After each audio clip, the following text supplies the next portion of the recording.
The loss didn't echo through the locker room the way big defeats usually do. There was no shouting, no slammed doors, no visible anger. Instead, there was an unfamiliar quiet. Shoes hit the floor without rhythm, lockers closed softly. Conversations began and ended without direction. Kobe Bryant felt it immediately. For the first time in a long while, the room did not naturally move around him. It drifted, uncertain and detached. No one confronted him. That absence was heavier than blame. Teammates avoided eye contact, not out of disrespect, but hesitation.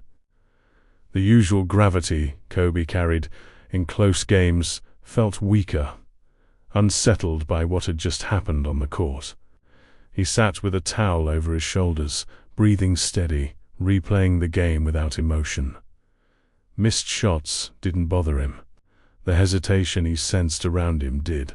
This wasn't about a bad shooting night or a broken play. It was about trust thinning under pressure. Late possessions had fractured rhythm. Decisions arrived half a second late. Spacing felt unsure. Kobe had felt it during the game, but it became undeniable on the bench. The locker room didn't say anything directly, but it showed everything through silence. Kobe had seen this dynamic before, earlier in his career, watching other stars lose rooms without realizing it. It never happened loudly. It happened through pauses, glances, and unspoken questions. One game was enough if uncertainty was allowed to linger. He understood that truth without resentment. Leadership wasn't permanent. It had to be reinforced. The coach spoke briefly. Adjustments were mentioned. Rotations discussed. Nothing about responsibility. Nothing about leadership. The omissions stayed in the air longer than the words themselves. Kobe listened without reacting. Immediate response would have been emotional. He wasn't interested in emotion. He was interested in correction. As teammates filtered out, the room grew colder. The noise faded completely. Kobe stayed behind, unlacing his shoes slowly, deliberately. He wasn't replaying failure. He was assessing damage. One game had been enough to fracture alignment. That meant the response couldn't be casual. Losing the locker room didn't feel dramatic. It felt mechanical, like a system slipping out of balance. And systems, Kobe believed, could be fixed, but only with precision. By the time he stood to leave, the response had already formed. It wouldn't be verbal, it wouldn't be public, it would be felt, and it would hurt. The next day began without announcement. Practice started on time, drills ran as scheduled, and voices carried the same volume. Yet something underneath had shifted. Kobe Bryant felt it in the spacing, in the way passes arrived a fraction later, in how eyes checked elsewhere before finding him. Silence had followed the loss, and silence now set the tone. He chose not to break it. He didn't call a meeting. He didn't pull anyone aside.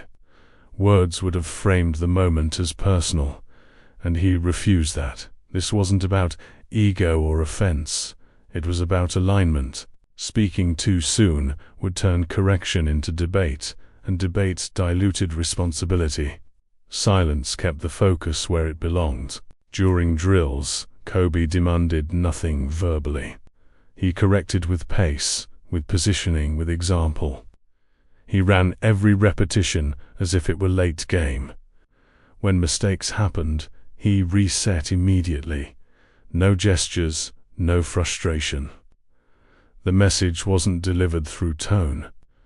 It was delivered through consistency that left no room to misread intent. Teammates noticed. Some felt challenged. Others felt exposed. The silence made reactions unavoidable. Without speeches to respond to, players had to respond to the work itself. That discomfort was intentional. Alignment earned through comfort, never held under pressure. Film sessions grew quieter.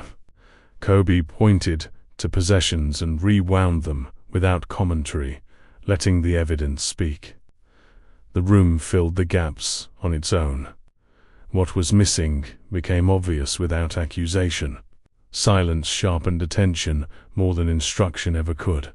The coach observed closely. He didn't intervene. He understood the approach. Leadership was being recalibrated without theatrics. The absence of noise forced accountability to surface organically. By the end of the week, the room felt tighter, not warmer, but clearer. Roles stabilized. Decisions arrived earlier. The silence had done its work. Kobe knew the risk. Silence could be mistaken for withdrawal, but he trusted the process. If alignment returned, it would be earned, not requested. When the silence had done its work, Kobe Bryant began to add structure without announcement. Practices didn't change on paper, but emphasis shifted. Situational drills multiplied. Late clock reads were repeated until reactions became automatic. He wasn't chasing intensity. He was engineering inevitability. If decisions felt obvious, trust would follow without discussion. He altered how he moved within sets, positioning himself earlier to remove hesitation. The ball arrived sooner. Cuts sharpened. Defensive calls came a beat earlier. Kobe wasn't louder. He was clearer. The game slowed around him, not because he forced it, but because preparation narrowed options. Teammates felt the difference immediately. Choices that once required confirmation now resolved themselves. The floor felt organized. When pressure mounted, there was less searching and more execution. The structure did what speeches never could. It aligned responsibility with action. Film sessions reflected the change. Kobe marked possessions where alignment held and rewound those where it slipped. Still no commentary. The pattern was unmistakable. Trust didn't need affirmation. It needed consistency that survived stress.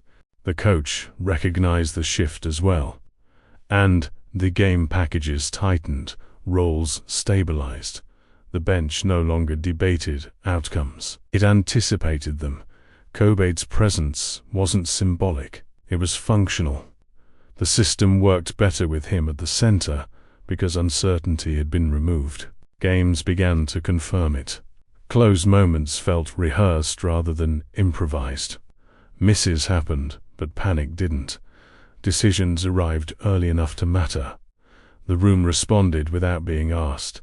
Kobe understood the cost. Structure can feel rigid. It exposes gaps, but exposure was the point. Alignment built on comfort collapses under pressure. Alignment built on repetition holds. By the time the schedule turned, the fracture from that loss had been replaced by something sturdier. Not unity through emotion, but cohesion through reliability. The test arrived without ceremony.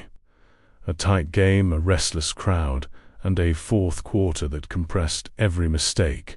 Kobe Bryant felt the temperature rise immediately. Early possessions went sideways.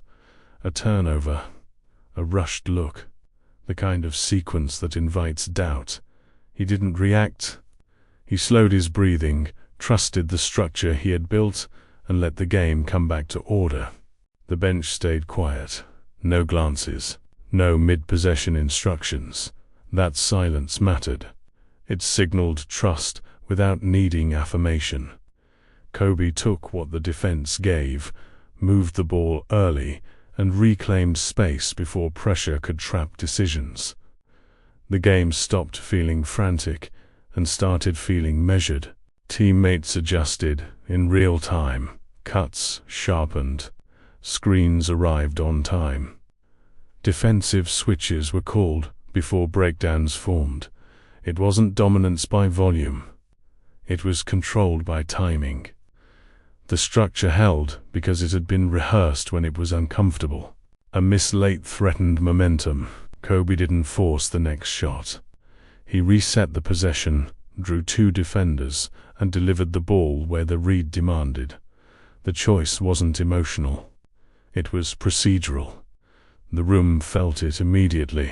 On the bench, there was no debate when the final minutes arrived. No contingency talk. No alternatives floated. The earlier fracture had removed the luxury of options. Preparation had replaced it with clarity. The result mattered, but less than the confirmation.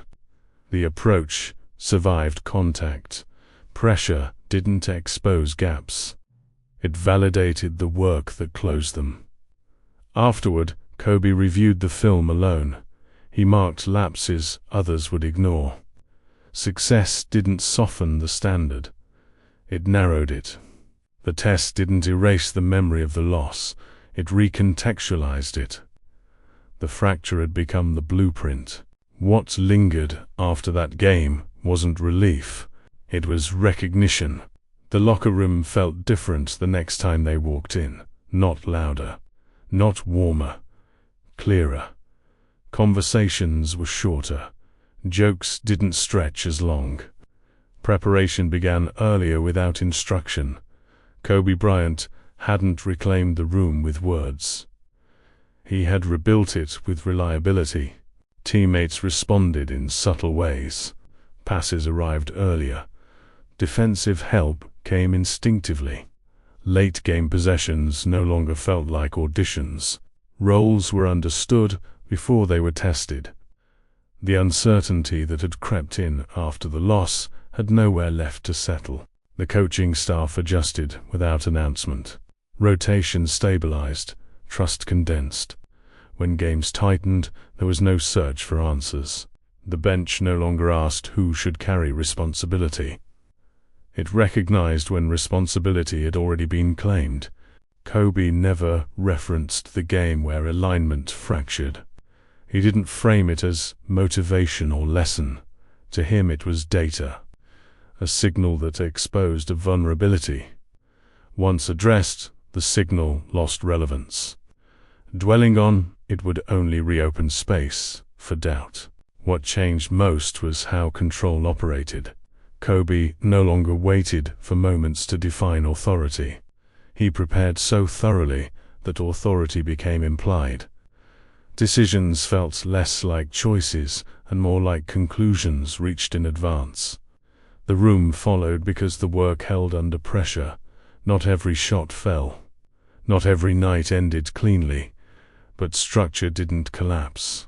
That consistency rebuilt trust faster than reassurance ever could. Losing the locker room for one game had not weakened him. It had clarified the margin for error. Control wasn't something to demand.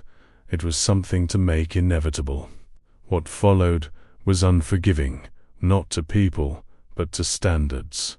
And once those standards returned, they stayed.